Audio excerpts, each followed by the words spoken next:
Hey guys, this is how to remove a background in PhotoPea. So make sure the first thing you need to do is just make sure that you have the layer selected, the layer that you want to remove the background for. And then what you're going to need to do is click on select and then click on remove background. Now before I click on that, I just wanted to mention that background removal is a premium feature in PhotoPea. So if you have a free account, you're only allowed to do it once a day.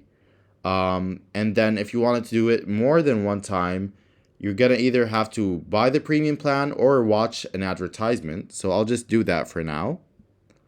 So like I said, it's just gonna allow me to watch an ad to skip the waiting for one day or buy the premium plan for $5 a month. So I'll just click OK.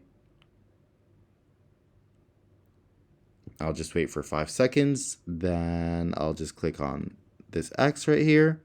And now it's processing, and now I have my background removed. And this is how easy it is to remove a background in PhotoPea. Hope that video is helpful.